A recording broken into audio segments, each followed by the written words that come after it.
The playoffs are out of the picture for the Chicago Bears this season, but they still have plenty to play for over the final month of the year.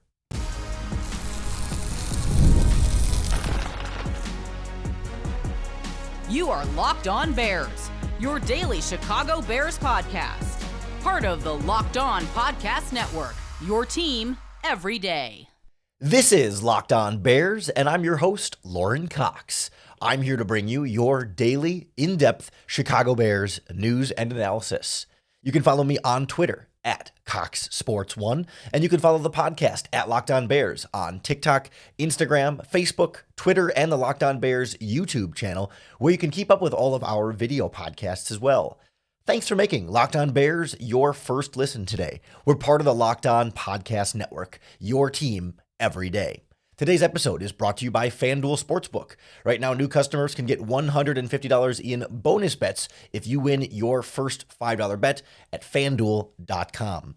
On the show today, we look at what the Bears still have to play for, and subsequently that means what we still have to watch for. What gives us reason to tune in each and every week. I was going to say each and every Sunday, but we got Monday and Thursday and Sunday in there too, to say, like, yes, the postseason isn't the end goal anymore. That's out of the question, but the Bears can still squeeze a lot of value and meaning out of these last handful of games and ride this into the offseason with maybe a new coaching staff and maybe some new players in a new direction for the franchise there. I think it's obvious that Caleb Williams is going to be a big part of this, but we'll also talk about some of the other areas on offense and defense that we need to keep an eye on over the final 4 weeks and that the Bears themselves will be looking at with some big decisions ahead on both sides of the ball. But really, the most important thing that the Bears have to play for over the final month of the season has been the same most important thing they've had to play for all season, and that is Caleb Williams' development as a quarterback. We said it before week one.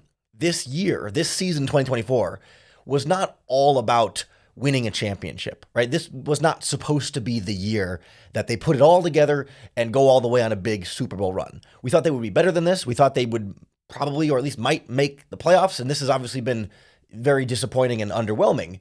But going into this season, we all knew and said on the front end, more important than wins and losses is properly developing Caleb Williams. Getting through this rookie season with him on the right path, receiving the right sort of coaching and technique, and so that his trajectory would be that in 2025 and 2026, the team as a whole can take that leap and become a real contender.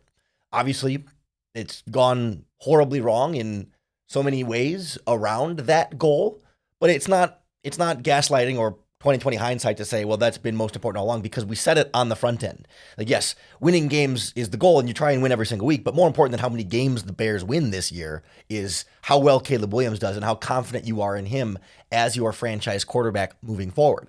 And so these final, month of games on the schedule are there to finalize that evaluation and further that development, try and undo some of the damage that's been done over the first 3 quarters of the season with different offensive coordinator and different head coach, and just try and get things back on the type of trajectory that you want to see. And I think there's some specific areas that Caleb Williams can use these last few games to really focus on. That, yes, he's still trying to win the games, but in between trying to win the games, there's also some individual things that he can do as a quarterback to say, okay, I need to be better at these handful of things so that he can go into the offseason in his best version and sort of develop through the offseason and pick up next year and really take off from there. I think the big one that stands out right now is just how often Caleb Williams is sacked. And you can instantly say, okay, well, that's the offensive line or that's the play calling or whatever, but some of that's on Caleb Williams too. The quarterback doesn't necessarily control how quickly the offensive line in front of him gets beat. But the quarterback does control how quickly he gets rid of the football or how quickly he leaves the pocket. There's a stat from Pro Football Focus that's pressure to sack percentage. And it's this idea of okay, once you're pressured, how often does that pressure end in a sack? As opposed to you're pressured and you throw the ball away, or you're pressured and you scramble past the line of scrimmage, or you're pressured and you find a complete pass. How often once you're under pressure, how often does that end in a sack? And Caleb Williams has the highest rate of pressure turning into a sack at the end of the play. And that's something that the quarterback has some control over, right? The quarterback can't control how often he's getting pressured from the offensive line, but he can control if he still has the ball when the pressure gets to him. And certainly the play call has a factor into that, and certainly his ability to scramble has factors into that. But Caleb Williams still ends up taking too many sacks, right? Not that all the sacks are his fault, but that for the pressure he's getting, those convert into sacks for him more than any other quarterback in the NFL. That's part of why he's been sacked more than any other quarterback in the NFL. Some of that's holding onto the ball too long. Some of that's trusting his legs too much. Some of it's not trusting his eyes enough and not delivering the ball. Because I think part of this is like he needs to be more decisive in general, whether it's just firing a ball in there and not hesitating on a throw, or being more decisive to get out of the pocket and scramble and take off. Like, we've seen plenty of moments of it, and he's certainly capable of it. But like against the San Francisco 49ers, it was as indecisive and tentative as we've seen Caleb Williams. Whereas a team that blitzes as much as the Minnesota Vikings forced Caleb Williams to have to be more decisive and get rid of the ball more quickly. And maybe that can help get him into more of a rhythm, can help him kind of build up some of that confidence in the middle of a game and trust himself and just recognize that, Caleb, you're a great playmaking quarterback. Just get back to that. Let loose, play your style of football, and don't worry about being perfect, or don't worry about not making mistakes, because what are you going to do? Blow your team's chances of making the playoffs? Like, too late. So now you can kind of just let go and play your style of quarterbacking and learn along the way. Like, finishing this season strong going into the offseason can go a long way towards the confidence level in this offense. He can also use these last few games to keep building on some of that chemistry with his receivers. Like, yeah, sure, we don't know whether Keenan Allen will be back or not. And we'll talk about that in a little bit. But you've got DJ Moore coming back. You've got Roman Dunze coming back. You've got Cole Kmet, DeAndre Swift. Like, at least 4 of your top 5 playmakers should all be here. They're all under contract and not expected to leave. You can keep mastering that timing, get on the perfect page. Because there's still times when, Caleb thinks DJ Moore is going to run here and he doesn't, or he thinks Roman Dunze is going to run there and he doesn't. And you need to be able to make sure that you iron that out with as many reps as you can down the stretch. Like, these games are not meaningless. He can, if he's able to add another, 150 throws over the final handful of weeks, like, that's 150 extra reps that he wouldn't have got with those players if for some reason, you just shut him down, or something. If we didn't have these games, you said, well, we're out of the playoffs, so why bother playing anymore? Like, building up that timing and chemistry further is going to be important. And also even just like the concepts within the offense. Like, chances are Thomas Brown probably won't be back next year for the Bears. Chances are it will be a new offensive coordinator. It'll be a new offensive system that Caleb Williams has to learn. But even within different offensive systems, like, a slant route is a slant route, no matter what one offensive coordinator calls it or the other. Like, there are route concepts within plays that are pretty much universal. They might call it different things. They might dress it up in different ways, but it's still the same 2 routes coming from the same 2 positions. So the more Caleb Williams can keep working through those against NFL defenses, right? He can just get more comfortable with it, so it can be so routine for him because he's done it 1,000 times instead of he's done it 10 times. Like, just to be able to make that second nature for him over these final few games is an important part of him continuing to develop as a quarterback. Like, that matters a ton over these last few games, and they're all going to be against pretty good defenses, all top 10 defenses with, the Vikings, Lions, Seahawks, and Green Bay Packers here. So it'll be a good test for him and a good opportunity for some more growth from your number 1 overall pick quarterback.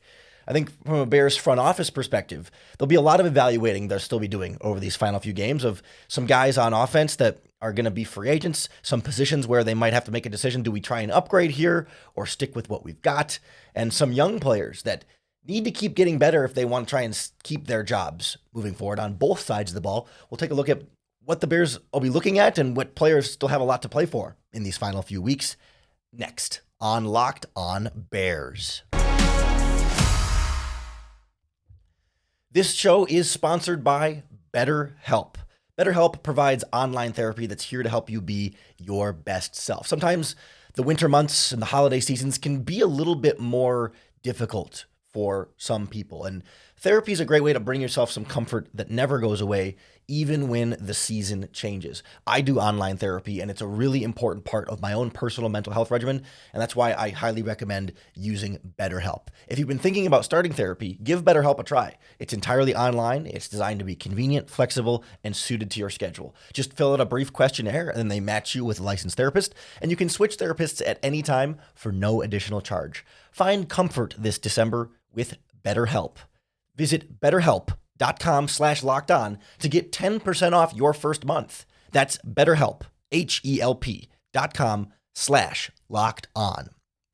Locked On Bears is also brought to you by the College Football Playoff. It's that time of year, and the College Football Playoff is back. And with the newly expanded 12-team format, it's guaranteed to be bigger and better than ever, bringing you all the hard-hitting and high-flying excitement you love.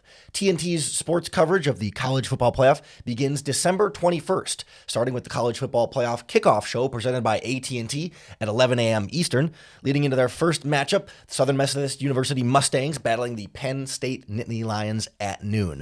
Then the Clemson Tigers look to upset the Texas Longhorns in a showdown at 4 p.m. Eastern. Don't miss a moment of the action. Watch the College Football Playoff presented by Allstate, live on TNT, True TV, TBS, and Max. So while Caleb Williams will continue to develop, it's not as though the Bears are like evaluating, okay, what are we going to do with Caleb Williams? This is just about squeezing the most out of him.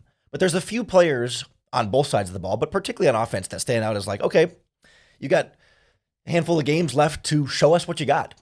If I'm Ryan Poles or Ian Cunningham and Kevin Warren or whatever, like trying to make some decisions on guys, and it's, a few more games to show, he figured it out at the end of the year, and then we decided, we want to bring him back. We want to give him a new contract. Like there's a few different players in spots like that where if they can shine in the last few games, maybe that can be enough to kind of swing the body of work evaluation from the whole season and say, yep, you know what, that really cemented it for us.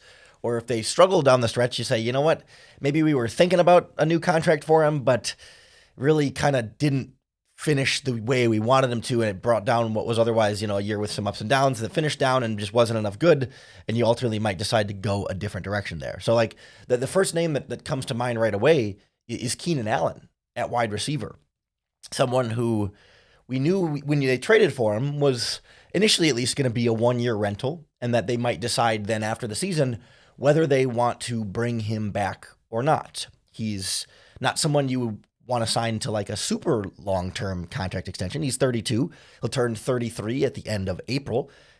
And so he feels like a player to me that ideally you kind of do 1 year at a time. And this was the 1 year at a time to start. And it hasn't necessarily been everything the Bears thought it would be, but the offense as a whole hasn't been everything the Bears thought it would be. So it's like, how do you separate Keenan Allen having a career worst year in terms of seasons where he's been healthy and an offense that's also having it's not really a career worst, but an offense that ranks 24th in points and dead last in yards. Like if the Bears have the second fewest passing yards in the NFL. So no duh that then all of your receivers' receiving stats are going to be down because the offense as a whole has been down. But if somebody like Keenan Allen can come back and have a really strong finish to the season and show you like, hey, I still got plenty in the tank here, I deserve to stick around and be a big part of this offense moving forward, like that can be enough to sway things, because we've seen games where Keenan Allen totally looks the part and feels like that guy that you thought you were getting when you traded a 4th-round pick for him in the offseason. And we've seen other games where it feels like, man, maybe he doesn't have enough left in the tank and he's just a little bit, washed up is probably too strong of a word, but, just not the guy he was during his younger years. So I think there's going to be a lot of eyes on what Keenan Allen does, and a lot of eyes also on what Rome Odunze does. Like that's part of the evaluation here. It's not just how good is Keenan Allen right now, but how good would the Bears be without Keenan Allen? Is Rome Odunze showing you enough as a first-year player that going into year 2, you can say, yeah, DJ Moore and Rome Odunze will be enough, and we don't need Keenan Allen anymore in this offense? Because it's about building that chemistry with Caleb Williams and getting those guys on the same page for the next 5, hopefully plus years to find that. But both players, you see it over the last 6 weeks of the season, there's been a bunch of ups and downs. Rome Odunze has 5 catches for 104 yards against the Cardinals back in week 9. And since then, he hasn't crossed 65 yards.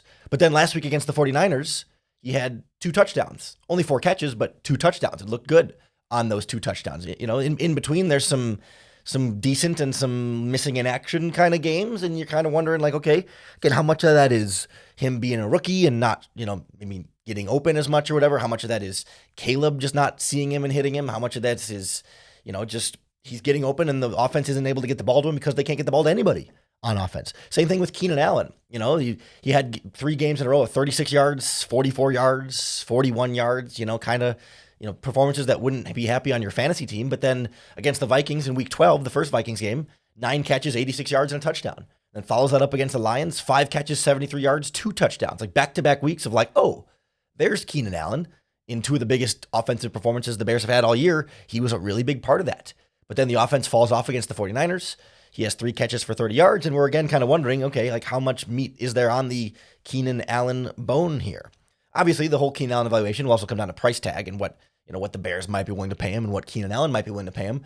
But I tend to think like Keenan Allen still has something. I don't think Keenan Allen is going to get back to fully being, the 1,300-yard receiver he was last year with the Chargers. Like maybe not. Maybe he's not the 100-catch, 1,300-yard guy anymore. But I still think he can be a really valuable component in your offense. I think he's still physically capable of doing so. But if you're really confident enough in Rome Odunze really stepping into that role and saying, DJ Moore and Rome Odunze can both be, say, 1,000-yard caliber receivers, then maybe you don't need to spend big money on Keenan Allen. Maybe you draft another wide receiver later on next year. You bring in some depth pieces, but you don't need, him. You don't need a Keenan Allen caliber player to fill out this wide receiver core. I mean, that's what the Bears are trying to evaluate here. I also think on the offensive line, there's a couple of really big evaluations coming up, right?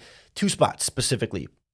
You have Tevin Jenkins, who's set to be a free agent this offseason, who the question with him is less about talent and more about availability, health, reliability in that regard, durability, being able to play more than, 12 games in a season. I think he's set to have the most games in any year right now. He's played, entering this second Vikings game, he's played 12 games this year, started 12 games this year. This will be his 13th start. It'll be the most starts he's had in a career and tied for the most games he's had in a season in his career. If Tevin Jenkins finishes the rest of this 2024 season healthy, maybe that's enough for Ryan Poles to say, okay, then you would have gotten, I think that maths out to 15 games from Tevin Jenkins this season. It's not a full season, but it's pretty darn close. And you could say, okay, you stayed healthy enough to give a contract to. I mean, I don't know if that's enough for me, but maybe it's enough for the Bears to say, hey, we just need you to finish the rest of this year healthy. And then they can be convinced to turn around and give him the contract because he missed the Green Bay game. But that might have been it, actually. Maybe it's just the one truly missed game. There were other games he was banged up for, and he exited a couple different games. But, he's been able to play through a little bit better this year. So maybe, a few more healthy games, and that sells the Bears. It says, all right, you figured out your injury stuff. We trust you. Here's a new contract. On the other end of the spectrum, like Braxton Jones at left tackle is not an upcoming free agent. He's still under contract next year. But the Bears have a decision to make. Do they go out and upgrade the left tackle position more directly with a veteran acquisition? Or do they say, you know what, we trust Braxton Jones. He's good as our left tackle. It doesn't mean you have to pay him a big contract, but just run it back one more year with Braxton Jones. You also have Karan Amagashi as your 3rd-round rookie behind him. And maybe they say, you know what, that competition is enough for us at left tackle. Or if Braxton Jones, has some more ups and downs, and now he's of course dealing with this concussion that kind of popped up out of nowhere. If he misses time, then maybe there's not enough of an evaluation there to say we're really confident in this, and maybe they do go out and say we need to upgrade this left tackle spot because we just need it to be better. Like that's what's at stake for him over these final few games. And Tevin Jenkins has to stay healthy. I mean, a lot of different guys on that side of the ball have a lot to play for individually, even if the team doesn't have a ton to play for in the win-loss column. Same is definitely true on defense, where you have to figure out what your defensive line is going to look like next year. And there's a starting job, at least one starting job in the secondary up for grabs, maybe possibly 2 here over these final few games. So we'll kind of look at where the competitions are still going in full force on defense next on Locked On Bears. This episode of Locked On Bears is brought to you by FanDuel Sportsbook, America's #1 sportsbook. And right now, new customers can get $150 in bonus bets if you win your first $5 bet. Whether you want to bet on the spread for the Bears game or the money line or the over-under, or you can bet on any of your favorite sports. They got NBA, college sports, soccer, tennis, boxing, hockey, the combat sports, I mean, you name it, they've got it all on FanDuel. Or the FanDuel Sportsbook app gives you everything you need to place live bets on the NFL all in one place. So if you get a hunch in the middle of a game, you can check out the latest stats, view live play-by-play, and so much more, all on the same page where you place your bets. Just visit FanDuel.com to join today and get started with $150 in bonus bets if you win your first $5 bet. That's FanDuel.com. Never waste a hunch and make every moment more with FanDuel, America's an official sportsbook partner of the NFL. All eyes have been on the offense this season for their lack of progress and just otherwise lackluster performances. But as this defense struggles more and more late in the year, there's a few spots there that I think need to be more under the microscope than they have been, and certainly at least from us, away from the team. Certainly Ryan Poles and company, I'm sure, have been watching every player very closely and evaluating the kind of decisions they're going to have to make this offseason on some guys. There's a couple spots in particular that I think are worth checking in on for us now that they'll be watching the rest of the year. We should be watching for the rest of the year that have a lot of stakes here over these final few games. Let's start up front on the defensive line. I think that's sort of the big one here, because if we start to turn our brains a little bit more towards 2025, right? If we're thinking more about the future than the present, because that's a little bit more of what you're playing for at this point, this Bears defense as a whole is generally going to remain intact, right? You've got your two linebackers are pretty well locked in.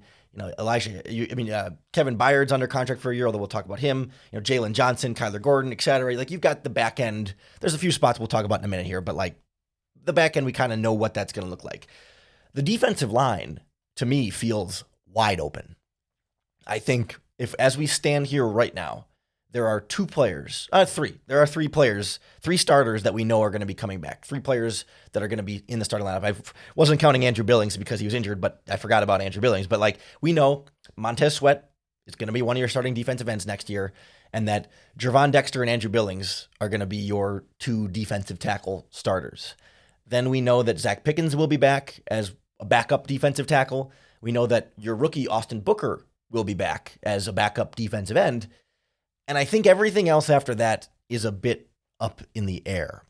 Like, when you look at just the sort of the contract structure here, right? DeMarcus Walker is the only other defensive lineman that we haven't mentioned yet that is actually under contract. So right now for next year, the Bears may look at that contract and say, you know what? Entering year 3 of that deal, he's only going to cost you $6 million. So the money comes down, which makes him easier to keep as a potential backup if you wanted to. But you could cut him and save $5 million against your salary cap on that contract. Like, it's almost completely non-guaranteed. So they have total flexibility to decide, do they want to bring back DeMarcus Walker in some role or just cut bait altogether and try and upgrade your defensive line in that spot? And then your entire depth chart is upcoming free agents. I mean, your backup defensive lineman, Jacob Martin, Darrell Taylor, Byron Cowart, Daniel Hardy, Chris Williams, etc. Those guys are all set to become free agents this offseason. Your only guys under contract: Sweat, Dexter, Billings, Walker, Pickens, Booker. Pickens and Booker will for sure be back, but you're going to need to add multiple defensive linemen this offseason. And so this is an opportunity for all of these guys, not named Andrew Billings, to show the Bears what role they belong in for 2025, and for the free agents, show the Bears that, hey, you need to bring me back because I'm a valuable part of this defensive line rotation. It's not as though that, Darrell Taylor's going to prove that he should be the starter next year, but, he's the free agent. The Bears traded for him, and he's had some big flashy, splashy moments, but, he's got an opportunity to play well and say, yes, bring me back. I want to be a part of this defensive line rotation. And Jacob Martin missed all the training camp in the preseason and had some decent plays along the way there, but a big finish to the season, whether it's to the Bears or to the rest of the NFL, sends a message of hey, I belong on your defensive line. I'm a quality pass rusher.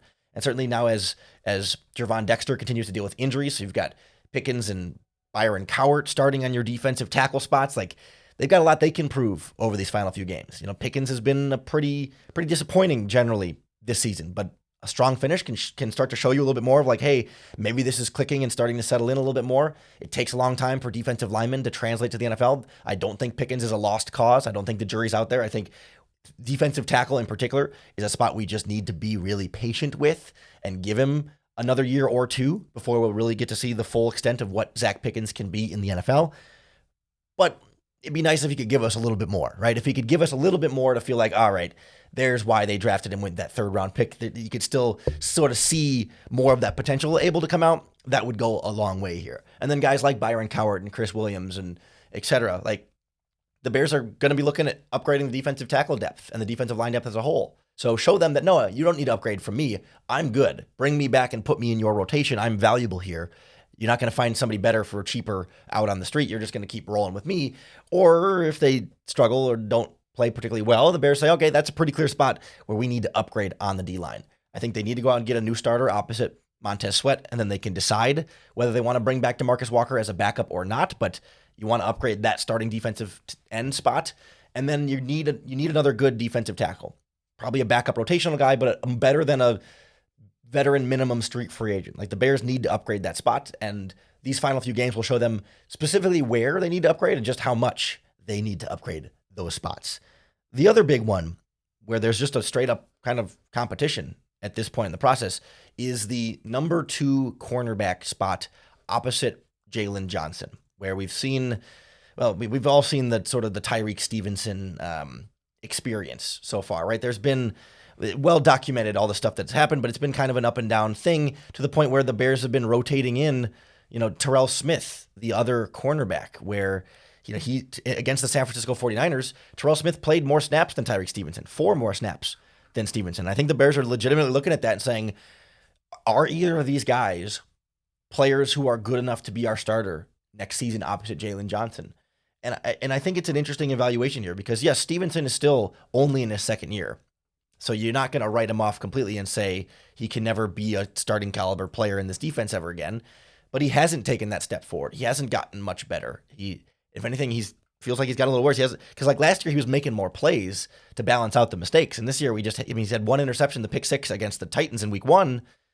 And that's kind of been it. And the rest of the defense has struggled too. And that hasn't made his job any easier. But there's some real hard evaluations going on right now about Stevenson and about Terrell Smith to see if he could be the guy there. And I think what makes this spot interesting to me is that, Kyler Gordon has been so good this year in the slot. And he's going to be due for a contract extension here pretty soon. But it's easy to forget that, like, Kyler Gordon did start his career as an outside cornerback opposite Jalen Johnson. And so, while I don't want to take something he's doing great in the slot and move him again, at the same time, where is your defense better off, right? Is it better off having 2 really good outside corners and then trying to find a new slot player that might not be as good? Or are you better off having a really good outside corner in Jalen Johnson and a really good slot player in Kyler Gordon and then a number 2 corner that's not as good? Like that's going to enter the conversation here. And certainly whoever the defensive coordinator next season is probably going to be the one that gets to make that decision ultimately in the end. But that's something to keep in mind here that, yes, Kyler Gordon's been great in the slot. He might still be able to be great on the outside too. I don't know that it's going to make him less physical or less instinctive if you move him back to the outside. But maybe they still want to be patient with Tyreek Stevenson and or Terrell Smith there. Like, that's going to be interesting to keep watching that rotation over the final few weeks of the season. Like, I do want to see the Bears play a lot of these young players. I want to see a lot more Zach Pickens. I want to see a lot more Austin Booker. I want to see, Darrell Taylor get some options in there. Like, you got a few weeks to evaluate some tape on guys. If there's some guys that you just know are probably not going to be coming back, like maybe DeMarcus Walker might fall in that conversation, but some of the other guys on the defensive line might not be coming back. Some of the guys on the interior of the offensive line, like is Coleman Shelton coming back? Probably not. Is Matt Pryor coming back? Probably not. So, is there an opportunity to get younger players involved anywhere you can on this roster? Not because you're tanking and trying to lose, but just because you want to play them and develop them. Like, can you get Karana Magaji on the field somewhere? We're going to see it with Braxton Jones dealing with his concussion now, but can we keep getting younger players involved here? I guess they might start Larry Borum. We'll see, but can we get Tyler Scott a little bit more involved in the offense? If you've kind of decided on Keenan Allen or not, develop the young players. That's something that they can all play for a bit over these final few weeks of the season. Certainly, even if the Bears keep losing, we're not going anywhere here on the Locked On Bears podcast, and we'll have plenty to watch for each and every game and plenty to break down for you on the podcast. So make sure you hit the subscribe button on YouTube or wherever you listen to podcasts. That's going to be the best way to keep up with all of our daily, in-depth Chicago Bears news and analysis. Thanks for making Locked On Bears your first listen today. We're part of the Locked On Podcast Network, your team every day. Check out Locked On NFL for your second listen today if you want to catch up on all the latest and greatest around the NFL from the national perspective. 2 shows a day. Tyler Rowland in the morning, the Madman, followed by Tony Wiggins in the barbershop in the afternoon. They do great stuff. It's a lot of fun. Go check out Locked On NFL. Coming back for another episode of Locked On Bears tomorrow as we recap the Bears-Vikings game. And of course, we'll give you another opportunity to bear down.